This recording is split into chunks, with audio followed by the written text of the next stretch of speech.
Considering the country I live in, England, is a majority Christian country and the majority of you read the Bible, I hope it does not say that that is okay in the Bible.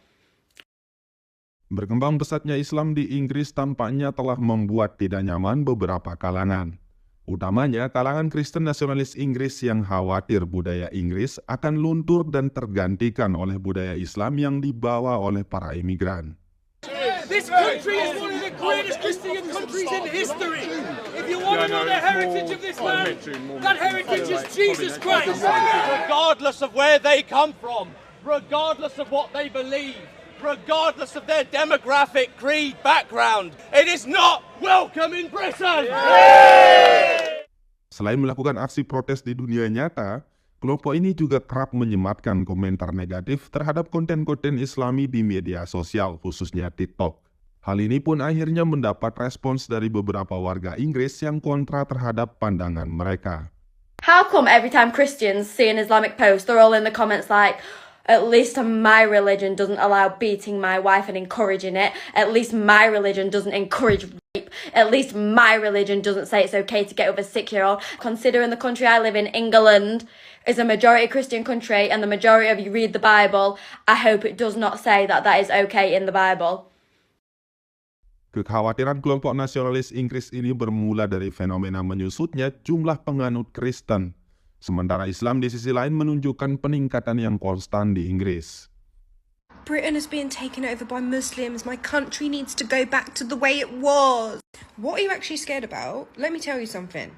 Muslims don't like gambling. Do you like it when your wife or your husband or your friend gets addicted to gambling and then wastes all of your money and you end up in a hellhole? And you have to start again. Your children would be safer in a highly populated Muslim area. Do you like our men not having any faith? Do you like dating men who don't pray? And men that you cannot lean on when there is severe stress in the family or in your life? A man that doesn't say, don't worry, God has got you, let's pray on it. Or would you prefer to keep doing what you've been doing forever? You and we have all been brainwashed by British propaganda. Is that what you want? To keep Britain being about British? Melansir dari laman berita The Spectator tahun 2021, bangunan gereja mengalami penutupan secara signifikan karena mengalami penurunan jumlah jemaat dan mahalnya biaya perawatan bangunan. The National Church Inggris melaporkan terdapat 2.000 gereja telah ditutup selama dekade terakhir, dan terdapat sekitar 1.800 masjid telah dibangun. There are a lot of churches closing, and I think that as a place of worship, we should find a new use for this kind of churches. And this is what we are trying to create here. We manage and convince our landlord to keep this space for cooking classes, for music classes to kids of the local area. How bad things are for the church in the UK and the extent to which the LDS Church in the UK is hemorrhaging and or dying. Do you want to paint a picture? You know, you were a witness to the incredible growth. Do you want to quickly paint a picture of the church's demise in the UK? Well, I had another guy reach out to me from Gloucester. I said to him, my friend in London informs me there's only 13% activity in the church in the London area. And he said, well, let me tell you something, it's 9.6%.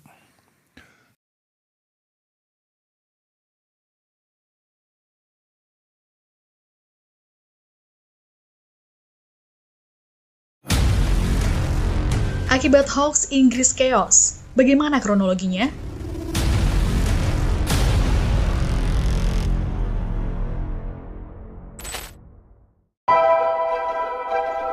Sepekan ini Inggris tengah chaos. Semua bermula pada sebuah kelas tari di Southport. Senin 29 Juli lalu, kepolisian Inggris terima laporan kasus penusukan terhadap 3 orang anak. Pelaku adalah Axel Ruda Kubana, seorang remaja 17 tahun yang lahir dan besar di Inggris. Kasusnya tak berhenti di situ. Setelah insiden tersebut, hoax mengenai latar belakang pelaku mulai bergulir. Pelaku disebut-sebut sebagai pencari suaka atau imigran yang baru tiba di Inggris dengan perahu. Bahkan beberapa akun di media sosial menyebut dirinya adalah penganut paham Islam radikal. Berdasarkan penelusuran kelompok advokasi relawan rasisme dan fasisme, Hope Not Hate, badai informasi palsu ini disebarkan oleh kelompok sayap kanan. Kantor berita Reuters menganalisa, terdapat unggahan yang menyebut pelaku adalah imigran. Unggahan tersebut sudah ditonton lebih dari 15,7 juta kali di X, Facebook, TikTok, hingga Instagram. Bahkan seorang influencer Inggris, Andrew Tate, mengunggah sebuah foto yang menyatakan orang itu adalah imigran yang baru turun dari kapal. Padahal foto itu adalah foto pria lain. Tak sampai di situ, kekeliruan tersebut juga diberitakan oleh salah satu media Inggris sebelum artikelnya dihapus dan menyampaikan permintaan maaf. Akibat kekeliruan tersebut, kerusuhan berlangsung sampai sekarang. Yang terbaru terjadi pada Minggu 4 Agustus lalu di mana massa mencoba membakar hotel tempat penampungan pencari suaka. Tak tinggal diam, Perdana Menteri Inggris Keir Starmer mengambil tindakan tegas. Starmer peringatkan pengelola sosial media untuk melarang hasutan kebencian atau hoax seputar kasus Southport.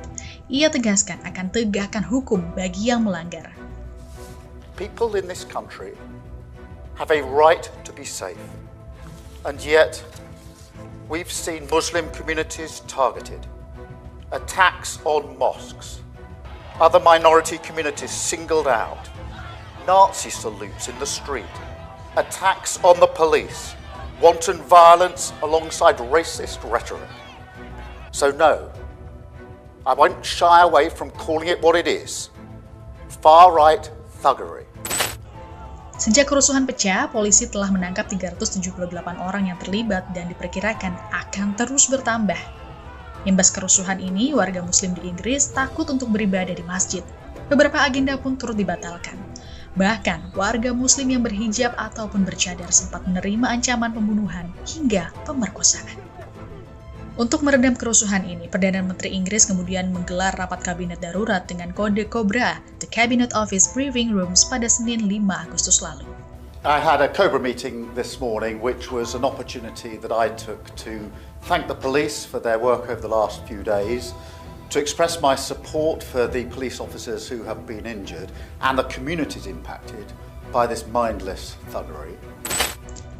Sementara itu, terkait kericuhan, KBRI London meminta WNI yang berada di Inggris untuk meningkatkan kewaspadaan.